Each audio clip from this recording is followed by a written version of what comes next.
Bonjour à tous et bienvenue sur cette nouvelle édition d'un Datapéro qui va être consacrée à la connaissance client. Et pour l'occasion, nous avons trois invités. Jérôme Hugueny qui se présentera tout à l'heure, Sophie Malka du groupe Orchestra et Stéphane Huvelin qui est expert dans les parcours et l'expérience client. Voilà, donc aujourd'hui, pourquoi on a souhaité vous convier et vous partager ce Datapéro, c'est parce que tout le monde se pose des questions sur les données qu'on a dans nos CRM, qu'on a dans nos outils de pilotage du marketing et de la connaissance client, et qu'on a souhaité profiter de nos invités pour échanger sur ce sujet et puis vous donner quelques éléments de réponse sur cette thématique qui nous intéresse tous. Donc avant de démarrer, je vais vous proposer de faire connaissance avec nos différents invités. Je vais proposer à Sophie de commencer à se présenter.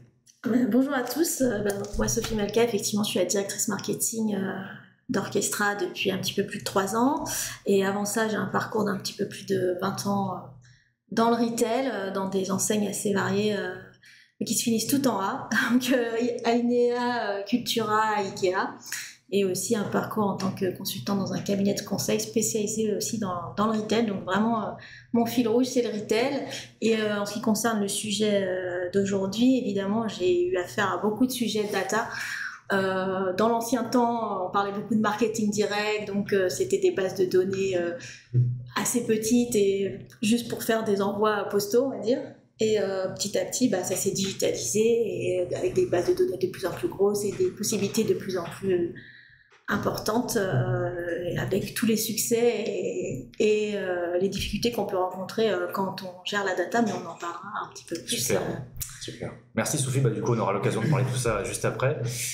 Du coup j'invite Stéphane également à se présenter.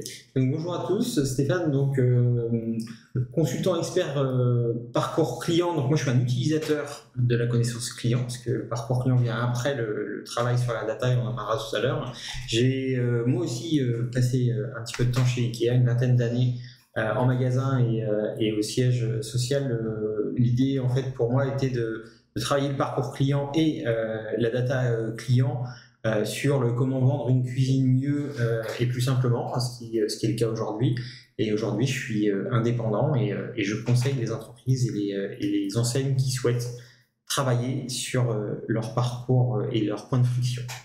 Super, merci Stéphane. Et puis quelque chose alors moi j'ai pas fait les 4A ou les 3, là je peux te dire Sophie. Pour autant je vous connais tous les deux dans des univers différents, mais j'ai longtemps travaillé avec Ikea aussi, avec Stéphane, sur les sujets de parcours client justement. Donc, exactement. Donc c'est pour ça qu'aujourd'hui il est là aussi. Et puis Jérôme, je t'invite à te présenter également. Oui, bonjour à tous, Jérôme Hugueny, moi je suis directeur chez Datasulting et je supervise depuis 10 ans la création et je supervise notamment toutes les études de connaissances clients qui sont réalisées par Datasulting. Voilà, et du coup je vous partagerai une partie de mon expérience sur ces sujets aujourd'hui. Super, merci Jérôme. Alors pour ma part, je ne me suis pas présenté, moi c'est Gaël Philippe et je suis le président de Datasulting et le gentil animateur de ce Datapéro comme à l'habitude. Je propose qu'on enchaîne et qu'on rentre dans le vif du sujet et que Jérôme nous partage sa vision du sujet de connaissance client à l'aide des données pour nous donner un premier aperçu. Alors, pourquoi parler de connaissance client et de données aujourd'hui ? Si on remonte un peu en arrière, au cours des années 2000, on a eu l'émergence à la fois de l'arrivée à maturité des CRM, la digitalisation des processus de vente et puis la généralisation du e-commerce que vous connaissez tous. Et cette digitalisation des processus de vente et de relations clients a généré beaucoup de données qui sont exploitables. Donc on a ce gisement d'informations qui permettent d'en apprendre plus sur les clients. Et puis plus récemment, à partir des années 2010 globalement, on a l'arrivée d'outils qui permettent d'exploiter ces données, de les stocker, de traiter des données volumineuses, notamment tout ce qui est produit sur les sites web, toutes les interactions avec les clients, et qui permettent de visualiser, de croiser, d'enrichir, et également de faire de la prédiction sur le comportement des clients. Donc on a depuis une vingtaine d'années et plus récemment une dizaine d'années la possibilité d'exploiter réellement, finement les données clients et on s'aperçoit qu'il y a pas mal de cas d'usage autour de l'exploitation de ces données qui se sont révélés, qui se sont généralisés. Alors vous avez sous les yeux une présentation un petit peu générique des principaux cas d'usage data en entreprise.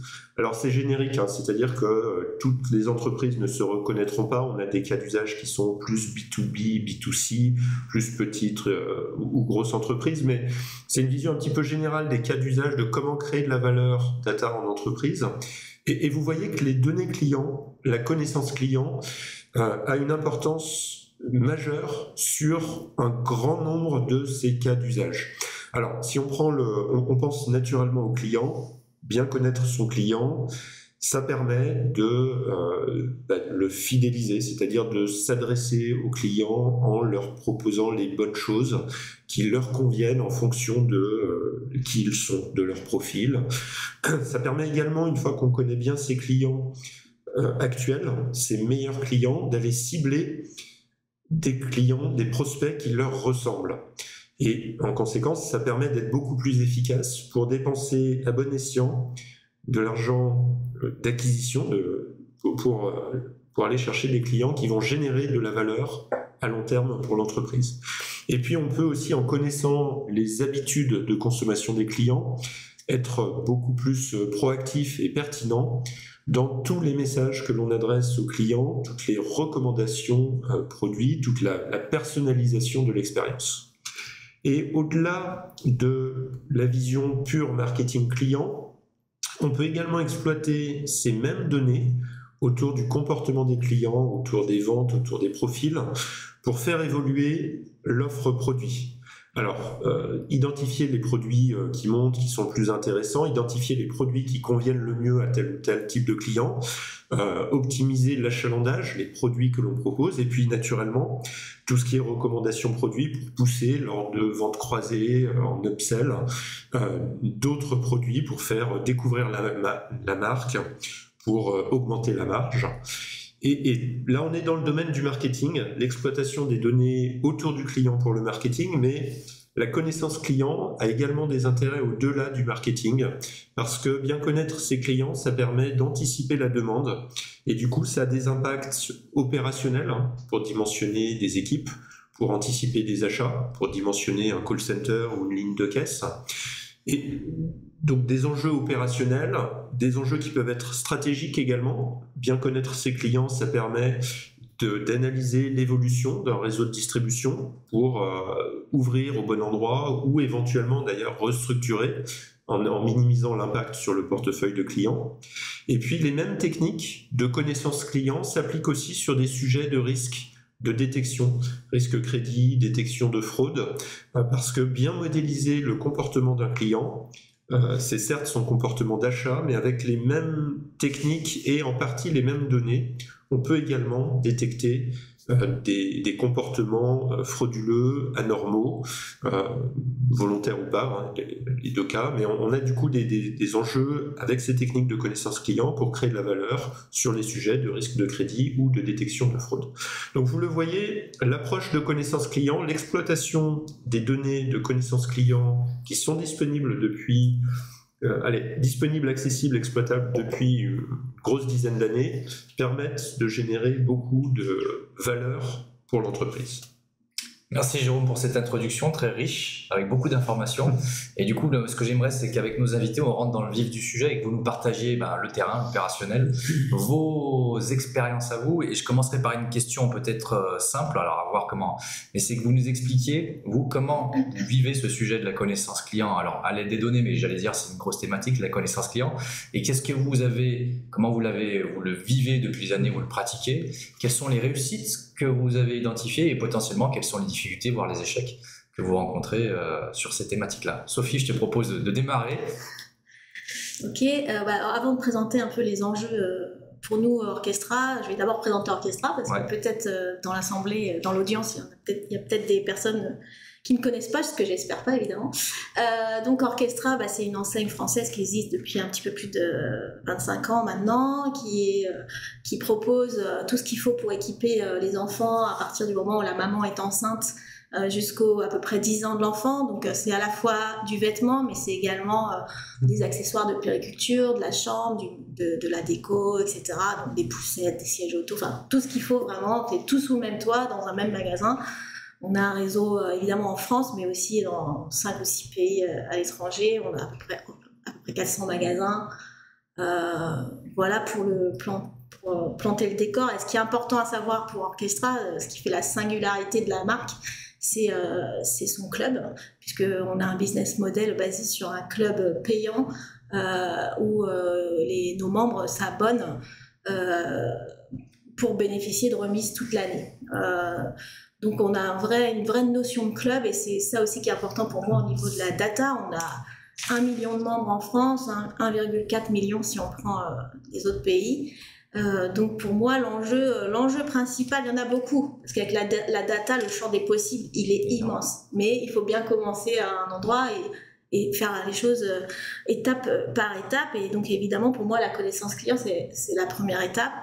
Et mon enjeu principal, bon, ça va être bateau, mais c'est de passer d'un marketing de masse à un marketing one-to-one, et donc de vraiment personnaliser le bon message à la bonne personne au bon moment. Alors, dit comme ça, c'est facile, mais j'ai envie de dire, par exemple, si on se mettait dans la vie normale, dans un magasin, si vous aviez une vendeuse, vous êtes maman d'un bébé garçon, et puis il y a une vendeuse qui vient vers vous, qui vous dit vous voyez, j'ai des belles robes pour les filles, ça vous intéresse des robes pour les filles, comme ça, et vous envoie plein de messages comme ça. C'est pareil avec les mailings. Si nous on envoie des mailings à des mamans de bébés garçons, on leur envoie des robes, ça va pas les intéresser, donc c'est pas le bon message à la bonne personne au bon moment. C'est toujours faire le parallèle avec ce que ce sera dans la vie réelle, c'est intéressant. Donc nous, l'enjeu c'était ça, donc c'est de faire ce message, de créer des parcours. C'est aussi éviter le trop plein d'envois, donc éviter d'envoyer trop de mails, parce que envoyer trop de mailing, c'est avoir des risques de désabonnement, puis c'est des coûts, voilà. Des coûts, et puis on parle de l'impact planète, c'est aussi dire il faut peut-être arrêter d'envoyer des mailings à tout le monde. Oui, et puis on peut être vite passer pour des spammers, donc après on est plus, il y a plein de choses qui s'enchaînent. Voilà, donc dans un premier temps, c'est ça évidemment l'objectif derrière tout ça, c'est évidemment stimuler le chiffre d'affaires, mais surtout fidéliser et prévenir l'attrition, parce que nous, il faut vraiment qu'on conserve nos membres, voire qu'on en acquiert de plus. Ouais. Oui, donc 2 gros enjeux chez vous, c'est l'hyper-personnalisation, c'est-à-dire de parler à la bonne personne au bon moment, au bon endroit, avec le bon canal potentiellement, puisque vous avez des magasins, vous faites du en ligne, enfin vous avez différents canaux. Et le deuxième, c'est de faire en sorte que ces gens qui sont dans le club, ils restent, et vous fidélisiez ces personnes-là, et vous faites en sorte de les garder, voire d'en acquérir des nouveaux qui viennent dans le club. Ok, super. C'est clair pour moi. Stéphane, tu veux peut-être rebondir sur la partie parcours client ? Sur la partie parcours client, en fait, je vais faire la différence entre ce qu'on appelle les besoins clients, parce qu'en fait, le parcours client, on parle des besoins pour modéliser un parcours client, et de la connaissance client. Et on est passé, en fait, à un moment des besoins clients que nous avions, nous, en tête, selon des tendances, des choses qu'on pouvait voir sur des salons, à la connaissance client, c'est-à-dire la vraie vie, comme dit Sophie. C'est-à-dire que nous avons pensé que, alors moi j'ai beaucoup travaillé dans le monde de la cuisine, que la cuisine rouge était celle qui allait arriver dans les 2-3 ans à venir. Super, mais la connaissance client, c'est les clients souhaitent acheter la cuisine verte finalement et pas rouge. Du coup, ça évite, c'est un petit peu comme le cas dont je parlais Sophie, ça évite en fait de partir de besoins en fait qui sont faux et qui sont pas réels, mais qui sont juste une extrapolation de ce que pensent certains experts.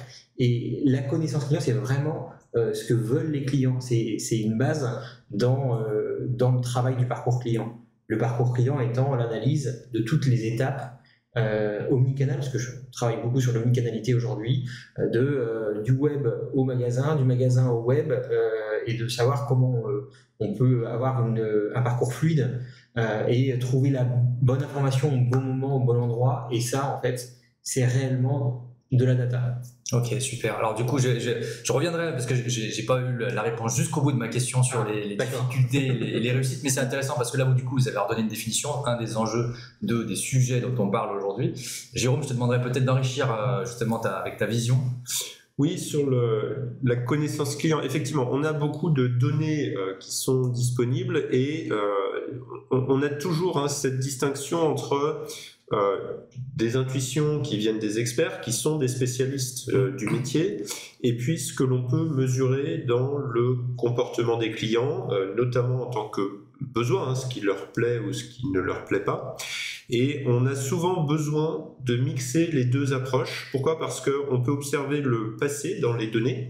Effectivement, on peut observer que la cuisine rouge n'a pas marché ou que quand on pousse une robe aux parents d'enfants qui ont une approche genrée, voilà, on n'a pas de bons résultats. Donc on peut observer ce qui marche pas. Par contre, on a quand même besoin de l'intuition des experts, naturellement, pour se projeter dans le futur. Et les tendances de demain ne sont pas dans les données d'hier. Donc c'est un savant mélange des deux aspects. On peut quantifier des choses, on peut mesurer des choses en exploitant les données. Et je vous ai parlé de promesses qui sont nombreuses, mais il y a aussi des difficultés qui sont nombreuses, on va en parler. Mais on a aussi un enjeu de se projeter dans le futur, dont les réponses ne sont pas toujours dans les données. Voilà. Alors, si je peux rebondir, en fait, je trouve intéressant parce que, en fait, dans l'innovation, quand on parle d'expérience client, on parle de l'expérience de demain, l'expérience qui va faire que quand on va, par exemple, dans un camping, on a tous les campings en fait en France qui ont à peu près tous les mêmes services. Qu'est-ce qui va faire que demain, la semaine que je vais passer à tel endroit va être waouh et on va répondre réellement à mes besoins. Et en fait, je trouve intéressant d'aller chercher de la connaissance client dans d'autres secteurs.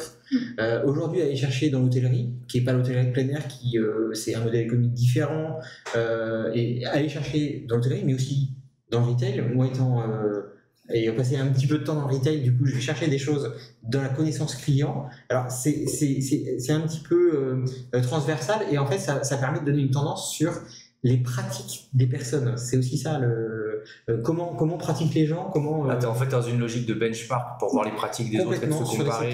Effectivement, ça peut être intéressant. Il y a un deuxième sujet qu'on n'a pas évoqué, c'est-à-dire qu'on a déjà des clients qui viennent sur ces lieux, qui pratiquent ces lieux et sur lesquels on a besoin d'indicateurs pour savoir ce qu'ils vivent bien, ce qu'ils vivent moins bien. Exactement. Et dans le parcours client, généralement, on dit on détecte les pain points. Ça s'est fait de manière très manuelle, bien souvent. Enfin, moi, pour rappel, on a fait des parcours mystères chez Ikea.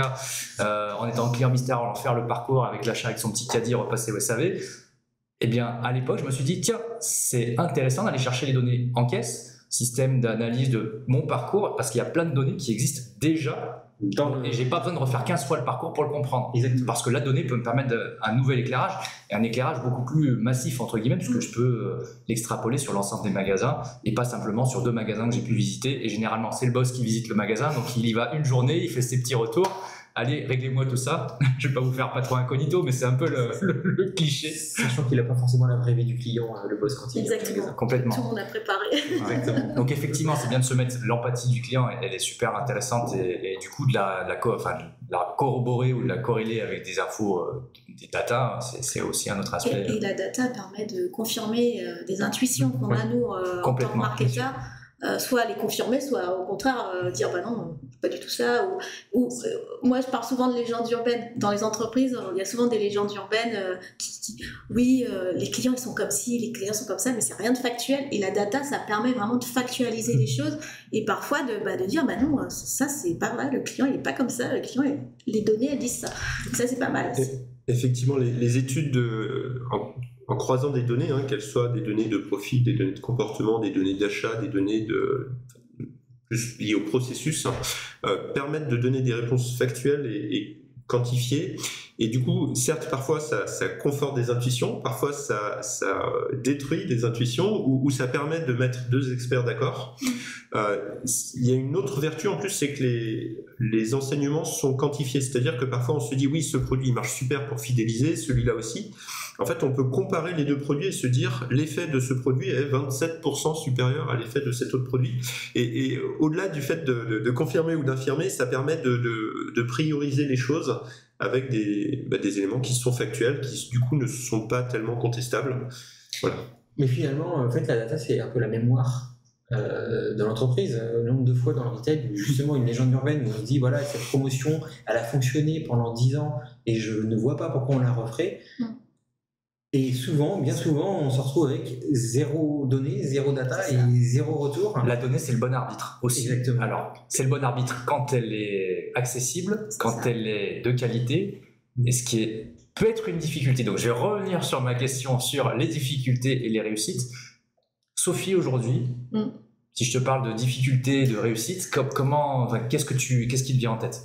Alors des difficultés, oui, il y en a évidemment, surtout quand on est une enseigne du retail traditionnel qui petit à petit est venue au digital, au e-commerce. Là, on a des données partout.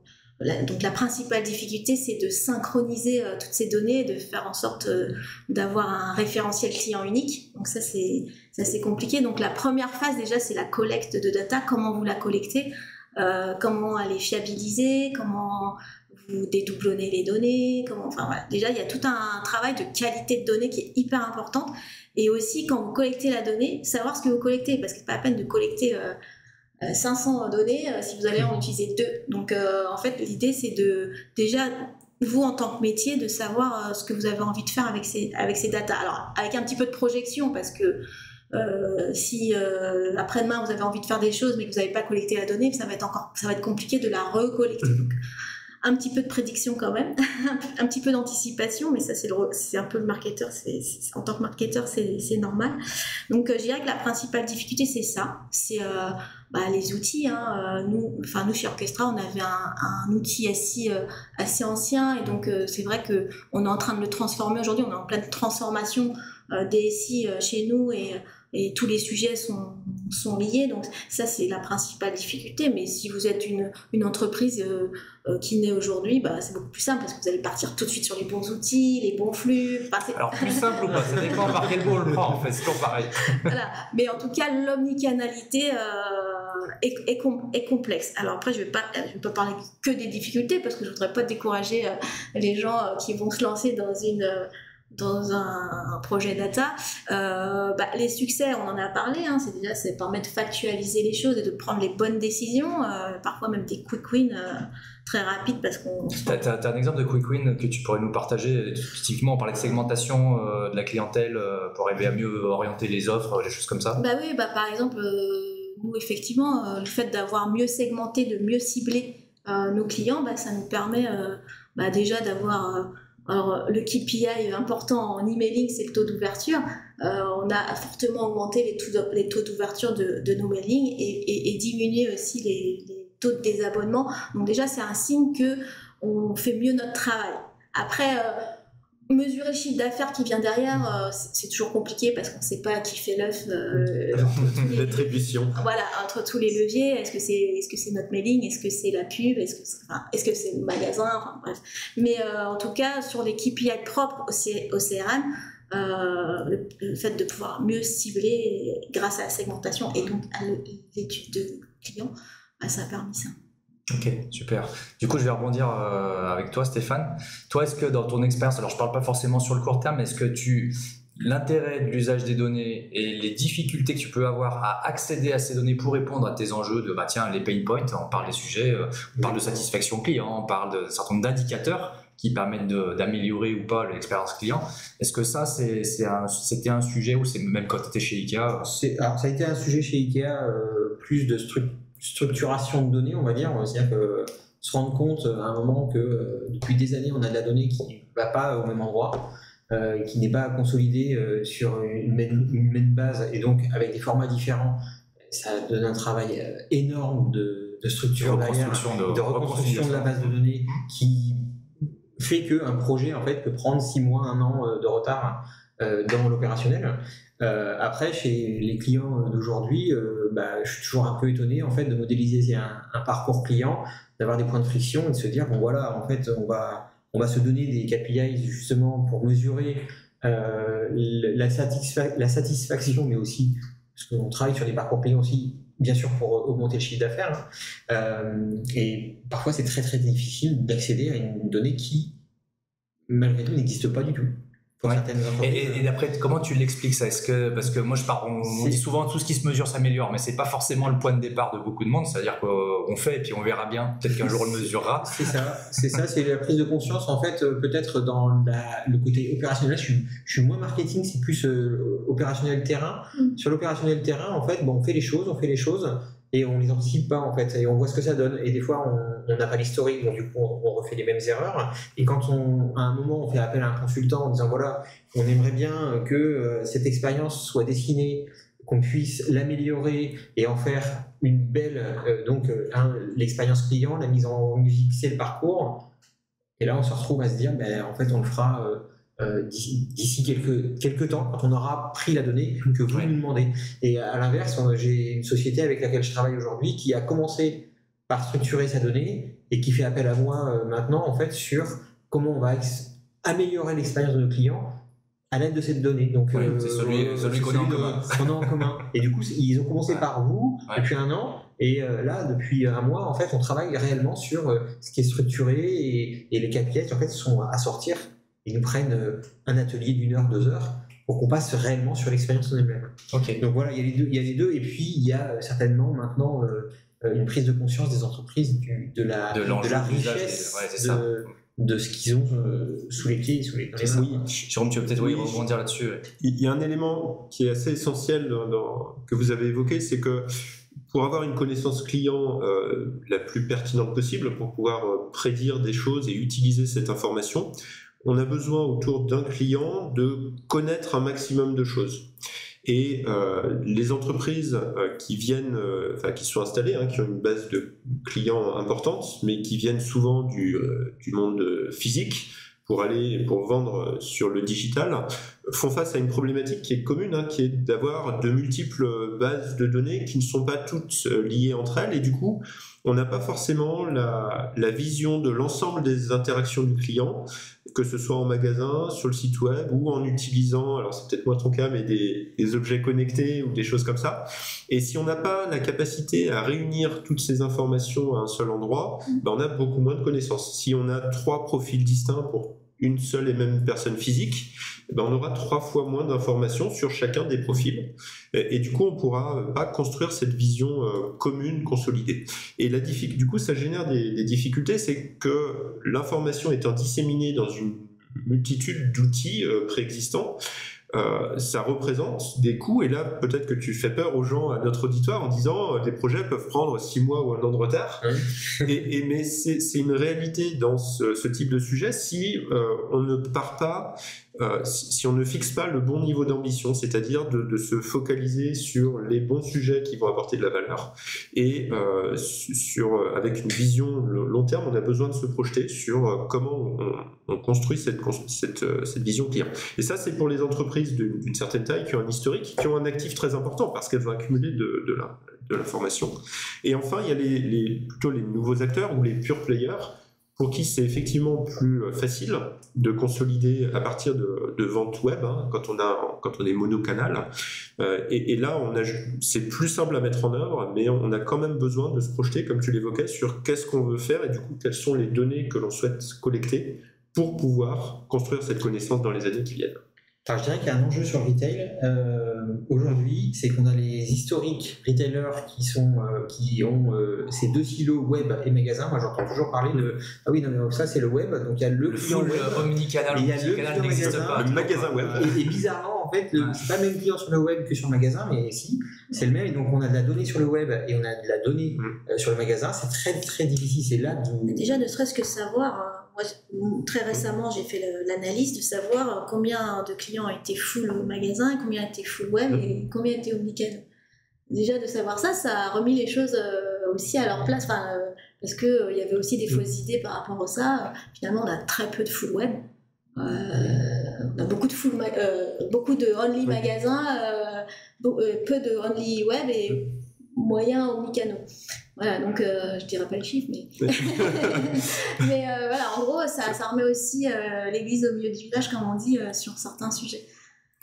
Ce qui veut dire aussi que les pure players, quand ils se mettent à faire du magasin physique, parce que c'est quand même le cas de pas mal d'enseignes maintenant, en fait, eux ont la culture data dans leur gène. Donc ils arrivent en fait en magasin avec tu dis que les e-commerçants quelque part sont oui. peut-être plus sensibilisés dès le départ de par leur mode de fonctionnement parce qu'ils ont commencé avec des Google Analytics, la logique était déjà de suivre. Très héroïste aussi, Ouais, le ouais, digital, exactement. beaucoup plus que qu'en magasin en fait. plus que le physique. Oui, et puis une combinaison du site web et du CRM, du marketing automation, du mailing, et même des SMS, des autres canaux, mais qui est construit à la base autour finalement de l'identifiant web du client, ce qui n'est pas le cas de tous les retailers physiques qui construisent dans l'autre sens et qui effectivement, pour beaucoup, ont construit le site web comme un magasin, certes digital, mais un magasin comme un autre, et qui ont mis du CRM par-dessus. C'est ça. Et ça génère effectivement beaucoup plus de difficultés dans la consolidation des données. Pour autant, il y a plein de solutions pour répondre à ces sujets. Justement, je voulais rebondir, Jérôme, parce que j'ai une question. Alors, j'avais une question pour vous sur les outils, l'outillage, les pratiques, mais quand on parle de sources de données, de connaissances clients, on parle de quoi ? Et puis après, on parlera aussi de ce que ça implique en termes d'organisation interne dans l'entreprise pour mettre à disposition ces données auprès des demandeurs, qui sont les services commerciaux, marketing, etc. Alors, je vais donner une liste et puis je vous laisserai compléter parce que je n'ai pas forcément la science infuse sur le sujet, mais un des premiers points d'entrée, c'est déjà l'historique des ventes. Si on sait qu'est-ce qu'un client a acheté, ça permet d'en savoir beaucoup sur les produits qui l'intéressent, sur son potentiel d'achat, le budget qu'il est prêt à mettre, sur sa régularité, est-ce que c'est un client fidèle ou pas. Donc ça, c'est des éléments qui en plus sont assez faciles à exploiter parce que c'est souvent consolidé dans une base, pas toujours, mais voilà, ça c'est peut-être le point d'entrée pour commencer. Et puis à partir de là, on peut enrichir avec soit des informations, alors on a parfois des informations déclaratives du client, on a des informations liées à l'expédition qui renseignent sur le lieu où il habite. À partir du lieu où il habite, en fait, des données open data peuvent permettre d'enrichir. On a après tout ce qui est les emails envoyés. Qu'est-ce qu'il ouvre, qu'est-ce qu'il regarde, et puis on peut étendre sur le site web, est-ce qu'il se connecte souvent, quelle page produit il a consulté. On a les informations après les cartes de fidélité qui sont, j'aurais peut-être même dû mettre avant, parce que ça c'est de l'information qui est très qualifiée sur des clients qui en plus souvent achètent beaucoup, donc on peut beaucoup profiler. Voilà, donc on a beaucoup d'informations potentielles sur les clients, et un des sujets pour ne pas partir sur un projet hyper important, c'est de se focaliser sur les choses qui ont le plus d'importance. Pour certains, le web sera absolument essentiel, pour d'autres, plutôt secondaire. Voilà, il n'y a pas une seule solution. Et quand on parle connaissance client, alors le sujet de CRM, le CRM c'est quand même là on n'a pas cité l'outil, mais l'outil CRM c'est quand même une des sources principales de collecte d'informations sur les clients, voire même les prospects. Alors oui, effectivement, déjà CRM, il y a plusieurs réalités derrière CRM, mais on va parler déjà dans le CRM, on a la liste des clients. Certains ont les prospects, d'autres n'ont pas les prospects. Voilà, certains ont les prospects chauds. Enfin, il y a les suspects, les prospects. Voilà, mais il y a la gestion de la base de données des clients, et on a également la partie gestion des offres en termes de fonctionnalité. Donc tout ce qui est typiquement commande. Alors pour un retailer en général, une commande égale une livraison, mais dans d'autres business en B2B, on a des propositions qui sont faites et qui sont acceptées ou pas, et tous les devis en fait peuvent avoir beaucoup de richesse, c'est-à-dire qu'on peut voir les ventes qu'on a réussies, les ventes qu'on a ratées, et puis après on a la partie interaction avec le client qui parfois est déportée dans un outil de marketing automation qui va envoyer tous les mailings avec des scénarios de contact personnalisés en proposant le bon produit, le bon message au bon moment au bon client. Dans d'autres, c'est intégré dans le CRM avec des campagnes, des abonnements. Voilà, donc le CRM, c'est un objet un peu multiforme, mais qui est centré sur le client, toujours. Certains ont besoin de le compléter avec le marketing automation, avec la base de données client unique. Je crois que tu en as parlé tout à l'heure. Ça, c'est le cas essentiellement quand on est multicanal, qu'on a besoin de reconsolider un identifiant unique. Et puis après, il y a toute la partie acquisition avec les Customer Data Platform, les Data Management Platform, voilà, qui sont des extensions pour mieux acquérir et fidéliser, croiser des données third party, du ciblage réseaux sociaux, search, avec des données du CRM onboarding et autres. Voilà pour les outils. Donc c'est une galaxie qui peut être compliquée, mais le sujet c'est que vous avez déjà dans votre entreprise une partie de ces outils et que dans ces outils on a des données qui sont intéressantes, exploitables parce qu'elles sont digitalisées pour construire de la connaissance client. Alors justement, je vais rebondir, je vais tout de suite poser la question à Sophie, parce que vous avez plein d'outils chez Orchestra, vous avez de la donnée, tu as des besoins en tant que marketeur de connaissances clients, ou voilà, tu as des questions auxquelles tu souhaites répondre à l'aide des données. Aujourd'hui, où t'en es sur ces sujets? Alors, donc, comme j'expliquais tout à l'heure, nous, on a effectivement plusieurs bases de données, parce qu'on a la base de données des clients en magasin, la base de données des clients en liste de naissance, la base de données des clients web, la base de données des abonnés, des abonnements. Enfin bon, on a beaucoup de bases de données aujourd'hui. On n'a pas encore réunifié tout ça. Donc, évidemment, on arrive à faire alors, tout n'est pas automatisé du coup, mais on arrive à faire des choses un peu one-shot, des analyses one-shot qui nous permettent de faire après des scénarios. Donc ça, c'est je sais pas comment on appelle ça, des data warehouse, tout simple, voilà, on appelle ça comme ça, en tout cas, ou data store, je pense qu'il y a plein de noms différents, mais enfin, c'est une base de données, quoi. Et après, on a un outil, évidemment, de marketing automation, qui nous permet d'avoir nos cibles, nos audiences, nos cibles, et puis de faire des parcours clients, des customer journey à l'intérieur, ou plus simplement des triggers marketing. C'est plus simple que des parcours, hein. C'est juste, il y a à tel événement, t'envoies cet email ou t'envoies cet SMS. Mais ça peut très bien marcher quand même. Ah bah ça marche très bien, mais après on peut imaginer plein de parcours, et c'est ça qui est le plus dur d'ailleurs, hein, c'est d'imaginer et de construire tous les parcours possibles et inimaginables. Donc ça, c'est le rôle du métier. Donc en termes d'outils, il y a ça. Il y a aussi, on a aussi un outil de DataVis. Bon, je ne vais pas citer la marque, c'est pas la peine. Voilà, et qui nous permet d'avoir des reportings et justement de savoir, notamment le CRM, les indicateurs de CRM, taux d'ouverture, taux de clic, taux de conversion, taux de réactivité, des abonnements, chiffre d'affaires généré, etc. Et après, on a aussi tout ce qui est nombre de membres, churn.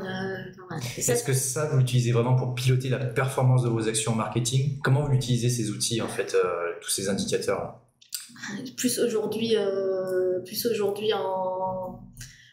aujourd'hui, on ne prend pas suffisamment de temps de les analyser, parce qu'on est on était vraiment dans la réactivité, l'agilité au quotidien, etc. C'est vrai qu'aujourd'hui, on ne prend pas suffisamment de temps, mais malgré tout, quand je vois que, par exemple, j'ai plus d'attrition ou plus de personnes qui ont un abonnement suspendu, par exemple, pour diverses raisons, je vais faire des actions ciblées sur cette catégorie de membres, où je vais renvoyer un mail pour les réactiver, etc. Peut-être avec une offre commerciale. Pareil, on peut faire des choses toutes simples, hein. Un client a acheté tel produit, on va lui proposer un produit complémentaire dont on sait qu'il va avoir besoin. En plus, nous, dans la puériculture et l'enfance, c'est assez facile, hein. Vous avez acheté une poussette, on peut vous vendre tous les accessoires qui vont avec, ou voilà, ou après les choses tout simples de panier abandonné. Vous avez abandonné un panier, très vite on vous envoie tout de suite un mail. Votre panier vous attend toujours. Mais ça, on en parlera après. Est-ce que c'est facile à faire tout ça? Parce que ça peut, oui, il y a plein de cas d'usage et ce sera intéressant d'en redire. Mais je vais poser la question à Stéphane, peut-être réponse courte pour compléter ce que dit Sophie. Toi, quand tu arrives chez les clients ou par rapport à tes expériences, qu'est-ce qui aujourd'hui, en termes d'outillage et en termes d'accès à ces données, qu'est-ce que tu avais, mais qu'est-ce qui te semblait manquer aussi? Enfin voilà, concrètement, ton expérience. En fait, pour réponse courte, quand on dessine un parcours client et qu'on va vers un parcours client plus innovant, on met souvent dans ce monde omnicanal et digital, c'est-à-dire trouver du digital dans le magasin physique, des outils. Et aujourd'hui, en fait, les clients, quand on imagine et quand on fait un brief sur un outil, les clients n'ont pas en tête que la couche data est hyper importante dans cet outil-là. Un planeur pour faire dessiner une cuisine en 3D aujourd'hui, nombre d'enseignes ont ça. 50% des clients vont sur Internet pour dessiner leur belle cuisine avant d'aller en magasin. Et on se retrouve avec des enseignes qui attendent des études d'autres organismes, alors qu'ils ont chez eux la data de ce que les clients dessinent. Est-ce que c'est une cuisine en L, en U, en I? Voilà, donc c'est l'exemple type. Mais du coup, ça veut dire qu'on n'a pas intégré dans la réflexion, on a digitalisé, mais on n'a pas pensé l'exploitation des données que ce digital pouvait apporter. Ça n'est pas dans le brief de départ de l'outil en lui-même. C'est très étonnant, et je le vois même aujourd'hui en fait sur des outils peut-être moins impactants en termes de business qui sont pas pensés data dès le départ. Et moi, ce que j'entends de vos 2 témoignages, parce qu'après on rentrera dans le dur aussi dans la technique, mais c'est qu'au final, on doit penser dans tous les cas usage, c'est-à-dire cette vision, cette projection, c'est usage métier, et ensuite la technique doit s'adapter à ces usages et proposer des choses qui permettent de réconcilier le parcours, d'avoir des datas qui permettent d'avoir des infos qui éviteraient d'aller les acheter ailleurs, d'ailleurs dans certains cas de figure. Ok, donc de construire cette roadmap en ayant la data en tête. Ce que je disais tout à l'heure, c'est anticiper les besoins de data que nous allons avoir demain en fait. Et c'est vrai, la data oui, mais pourquoi faire? Et c'est le pourquoi faire qui est aussi très important dans l'usage. C'est essentiel. Jérôme, tu veux peut-être... Oui, j'allais nuancer un tout petit peu, dire oui, bien sûr, penser aux usages de demain pour collecter les données, je suis à 100% d'accord avec ça. Mais j'ajouterai un tout petit truc, c'est qu'il faut aussi le voir dans l'autre sens, c'est-à-dire que les entreprises disposent d'un certain nombre d'outils. Et en fait, ces outils peuvent servir déjà des cas d'usage. Et du coup, il y a les 2 aspects. Il y a bien sûr se projeter, c'est essentiel. Sinon, on rate des choses. Et tu as cité des exemples, mais il y en a d'autres assez incroyables. Mais on a aussi toute une richesse déjà présente qui peut être activée plus rapidement. Et un des risques sur ces sujets, c'est de se dire, oh là, il faut faire une base de données monstrueuse, interconnectée avec tous les systèmes, et ça va prendre 3 ans, et en plus, il y aura un an de retard. On a d'autres solutions pour avancer rapidement. Super, merci Jérôme. Il nous reste encore 10 minutes à discuter, c'est passionnant, c'est très intéressant l'échange, donc je vais continuer à creuser un petit peu sur certains aspects. Donc on a donné des exemples, des difficultés, etc. Maintenant, quand on rentre dans l'opérationnel, c'est-à-dire l'organisation et les compétences nécessaires pour mettre ces sujets de connaissance de données, enfin de connaissance client à l'aide des données en place, qu'est-ce que ça implique et qu'est-ce que vous constatez dans vos organisations ou dans les organisations dans lesquelles vous allez en termes de mise en œuvre, les difficultés, alors potentiellement encore une fois, mais aussi ce que ça va impliquer en termes d'organisation entre les équipes. Voilà, Sophie, là-dessus, tu peux peut-être nous témoigner ton retour d'expérience. Plusieurs choses. D'abord, il faut que effectivement, tout le monde soit convaincu de l'utilité de la data dans l'entreprise. Donc ça pour moi, ça doit venir du haut. Et donc, c'est le côté culture et comment ça diffuse et ça infuse. Exactement, parce que sinon, votre projet va passer sur le côté. Donc après, évidemment, bien travailler avec les services IT, parce que finalement, sans eux, on ne peut rien faire. Donc travailler avec eux. Donc bien savoir ce que nous, on veut pour pouvoir ils puissent le retranscrire en techno, moi j'y connais rien, voilà, en outils, comment ça fonctionne pour brancher les flux. Et après, il faut des data analystes, des data, après ça peut prendre plein de noms, mais... C'est quoi la définition que tu donnes toi sur data analyst? Pour moi, un bon data analyst, c'est quelqu'un qui va connaître un peu les enjeux du métier. Moi, c'est hyper important, parce que si c'est juste quelqu'un qui crunch du chiffre, moi ça m'intéresse pas. Moi, ce qui m'intéresse, c'est qu'ils me disent voilà, tu vois, ton client... moi mes stats elles me disent que ton client finalement il revient parce qu'il a acheté ça, puis si tu lui proposes ça il va forcément revenir, etc. Donc c'est un marketeur, est-ce que c'est un marketeur avec une bonne capacité analytique? Non, je pense quand même, non, parce qu'il faut quand même, un background statistique et qui sache vraiment gérer de la data, mais quand même qui s'intéresse au métier, qui est un peu baigné. Donc c'est pour ça, je pense qu'il y a un côté aussi, il faut des bons binômes. Donc c'est ce côté binôme. Du coup, il faut, quand on dit data analyst, c'est parce qu'il y a quelqu'un qui va être potentiellement un petit peu, il va voir l'IT, puis il va voir surtout les enjeux métiers, business que vous pouvez avoir. Donc il faut qu'ils se mettent à votre place, qu'ils comprennent les enjeux, qu'ils comprennent comment ils répondent en fait. On se pose des questions, franchement, on se pose des questions tous les jours, et c'est vrai que d'avoir un data analyst sous la main, ça peut être bien, quoi. Ok, super, intéressant. Toi, Stéphane, pour compléter sur cette question d'organisation, de ce qui marche peut-être. Moi, c'est plus partir du métier, en fait. Oui, il y a des gens qui sont des techniciens en fait de la data, mais s'ils n'ont pas le brief de départ, en fait, bien précis à la base, c'est plus difficile en fait de mettre quelque chose en œuvre qui fonctionnera derrière. Le métier, en fait, le terrain, le web, le magasin. Enfin, alors moi, je vais faire une petite remarque du coup, parce que je connais le décor et l'envers du décor. bien sûr. Il y a le côté, en fait, il y a les besoins métiers, etc. Et je sais que les métiers, généralement, du market, du business, sont dans l'opérationnel, doivent aller vite. Et puis, il y a le temps de l'IT qui, lui, a plutôt à projeter, à planifier, à cadrer. C'est ça. Alors, peut-être je vais laisser Jérôme rebondir parce qu'il connaît bien les deux côtés. Donc, Oui, en fait, c'est un sujet qui est compliqué à mettre en œuvre, justement à cause. Vous avez évoqué plusieurs éléments qui sont très importants. Oui, on ne peut pas faire des analyses de connaissances clients sans partir du métier, sans comprendre les produits, le business model, les clients. C'est un élément essentiel. Mais on a aussi besoin, pour faire ces analyses, tu l'as évoqué, hein, de compétences statistiques. Pour éviter de sortir des choses qui sont non significatives, qui sont fausses, qui peuvent amener à prendre des mauvaises décisions. Et puis enfin, on a un sujet qui est d'accéder aux données parce que les données, elles sont souvent présentes, elles sont là dans l'entreprise, mais pas forcément mises à disposition. Et du coup, la capacité à être un petit peu, à pouvoir mettre les mains dans le cambouis pour aller chercher des données qui ne vont pas avoir le bon format, qu'il faudra dédoublonner, enrichir, nettoyer, normaliser. Ce travail technique de traitement des données, c'est aussi une corde supplémentaire à l'arc d'un data scientist, pas d'un data scientist, d'un data analyst, mais un bon data analyst, s'il pouvait être à la fois métier, statisticien et puis informaticien, ça serait super.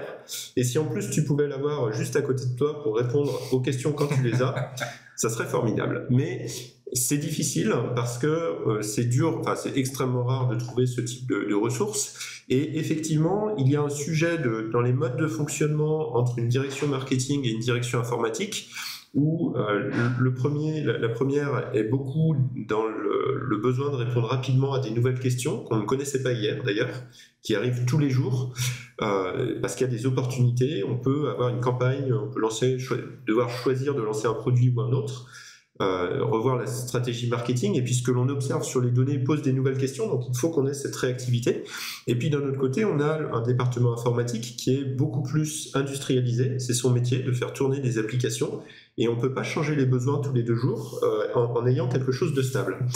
Oui, mais c'est deux réalités, c'est deux réalités, et on peut même rajouter une troisième difficulté au-delà de ces deux cultures, c'est que si on parle d'une mission d'étude de connaissances clients, il y a une grosse difficulté à définir le niveau d'ambition.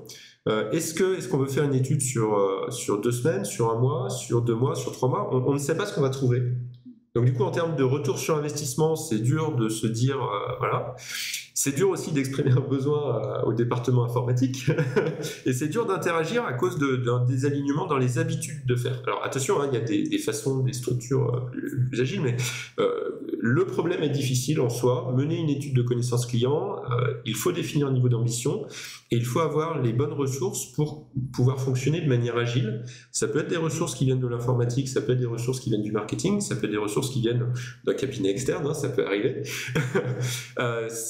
Mais en tout cas, le sujet de l'agilité, disposer de là où les compétences permettant d'allier le métier, les statistiques et le traitement des données, avoir accès aux informations, fonctionner en bonne intelligence entre différentes parties de l'organisation qui n'ont pas les mêmes processus, c'est des éléments, des critères de réussite qu'il est important de définir. Et voilà, et fixer le niveau d'ambition aussi, c'est important pour pouvoir lancer le projet. Donc voilà les quelques enseignements. C'est intéressant et du coup je vais rebondir et là parce qu'il nous reste 5 minutes donc on va devoir clore notre échange. Moi j'aimerais, pour partager avec l'audience, parce que là on a parlé beaucoup de choses macro, j'aimerais que vous nous donniez alors soit des quick wins, soit des tips, enfin des choses que vous aimeriez partager avec l'audience sur aujourd'hui, dans ce sujet de connaissance client, vous avez déjà des data accessibles ici et vous pouvez déjà en faire ça. Par exemple, est-ce que vous avez des choses que vous pourriez partager avec notre audience? C'est ce que je disais tout à l'heure. Effectivement, il ne faut pas partir. Comme je disais tout à l'heure, le data, c'est un champ des possibles énorme. Mais il faut savoir prioriser, faire étape par étape. Nous, on est loin d'être arrivés. On a encore beaucoup de choses à faire. Je vous ai dit, on n'a pas encore la base de données unifiée et tout ça, mais malgré tout, on arrive à faire des choses. On arrive déjà à mieux segmenter nos clients, donc avoir des profils clients. Et par exemple, ne serait-ce que de savoir que des membres vont bientôt peut-être nous quitter. Ça c'est très important parce que nous c'est un enjeu énorme, l'abonnement, c'est un enjeu financier, c'est un enjeu financier parce que les gens payent l'abonnement et c'est un enjeu de fidélisation des clients. Donc déjà de détecter les gens qui vont partir, ça me permet d'avoir moi des actions pour les récupérer avant qu'ils partent. Donc soit les stimuler en leur montrant tout ce qu'on fait de bien, tout ce qu'on fait de beau, toutes les nouveautés, etc. Soit les stimuler plus trivialement avec des offres commerciales, des bons d'achat, pour essayer de les garder, parce que c'est plus facile de garder un client et ça coûte moins cher que d'en acquérir un. Donc on peut faire plein de choses. Nous, on fait beaucoup d'analyses one-shot, par exemple. On peut aussi prendre tous les clients qui ont acheté tel produit, leur proposer un autre produit complémentaire. C'est plein de choses simples qui ne nécessitent pas une usine à gaz en fait. Donc il ne faut pas hésiter à commencer. Et moi je dis toujours le mieux est l'ennemi du bien, donc faut faire tester, mesurer. Voilà. Surtout sur ça. Exactement. Toi Stéphane, partage rapide petit conseil. Un petit conseil, c'est de structurer. Vous avez tous de la data en fait dans toutes les entreprises dans lesquelles vous travaillez. C'est une mine d'informations. L'idée, c'est de la structurer avant de pouvoir l'utiliser et de manière super simple. C'est comme tu dis, ça doit pas être une usine à gaz. On doit pas penser à tout ce qu'on peut faire dans 10 ans. On doit penser à ce qu'on peut faire dans un an avec. Et voilà, c'est vraiment structuré, utilisé. Pratiquer, la data est agile aussi, c'est-à-dire qu'elle va certainement évoluer avec le temps et de garder cette notion d'agilité dans la data, c'est super important, c'est pas figé, c'est un organisme qui vit en fait et pour qu'il vive, il faut le construire. Ok, super, merci Stéphane. Jérôme, tu veux peut-être finaliser? Je partageais je partageais 2 micro-expériences, une réussite, un échec, mais les deux sont intéressantes. Un client qui disposait qui avait beaucoup de données accumulées, un éditeur de logiciel, et qui quelque part était persuadé que les données stockées n'avaient pas le niveau de qualité pour faire de la connaissance client.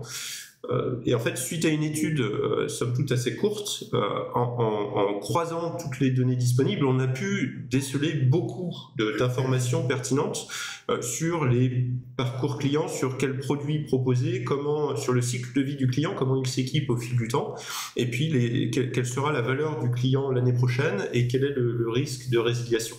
C'est des éléments en fait qu'ils disposaient, malgré les craintes sur la qualité des données, de données de grande valeur pour traiter tous ces sujets. Donc voilà, succès et plutôt une réussite. Et je vais citer un autre client chez qui l'étude de connaissance client a coupé court. Pourquoi ? Parce que tout simplement, les données collectées à travers les différents canaux ne permettaient pas de reconstruire une image unifiée du client. Les identifiants, les emails, les coordonnées n'étaient pas collectés du tout de la même façon. Et en fait, malgré le fait qu'on avait à peu près 1 million de clients, on avait 612 clients sur lesquels on avait la vision sur les 3 principaux canaux. Du coup, rien à en tirer. Donc, c'était juste pour mettre en garde sur le fait que ça s'anticipe, ces choses-là, et le fait, effectivement, d'anticiper d'architecturer ces solutions, ces outils pour répondre aux besoins est très important. Et pour synthétiser un petit peu l'échange d'aujourd'hui, moi je ressors 3 grands axes que vous avez à l'écran. Le premier, c'est que pour réussir la connaissance client, vous avez effectivement besoin de partir du métier, partir des usages, des opportunités, des questions que vous vous posez, des enjeux clients, produits. C'est essentiel. C'est pas un truc de technicien informatique. Il faut partir du métier. Le deuxième aspect qu'on a largement évoqué, c'est le besoin de croiser des données en provenance de différentes sources. Et oui, vous n'avez pas besoin d'une usine à gaz, tout n'a pas besoin d'être industrialisé dans une macro base de données qui sera interconnectée avec tout. On peut faire avec ce qu'il y a. Par contre, plus la base est riche, les emails, la base de données clients, l'historique de vente, les connexions au site web et ainsi de suite, plus vous pourrez tirer d'informations. Et puis le troisième enseignement que j'ai envie de partager, c'est que si on se focalise sur la première étape, qui est souvent l'étude de connaissances clients, on a besoin de profils un peu hybrides qui mélangent la culture, la compréhension métier des enjeux avec la capacité à analyser, à faire un peu de statistiques et à retraiter des données, enrichir, donc mettre un petit peu les mains dans le cambouis. Et si c'est pas un profil hybride, c'est une équipe hybride qui doit pouvoir réaliser. C'est très dur d'avoir un seul profil qui fait tout ça.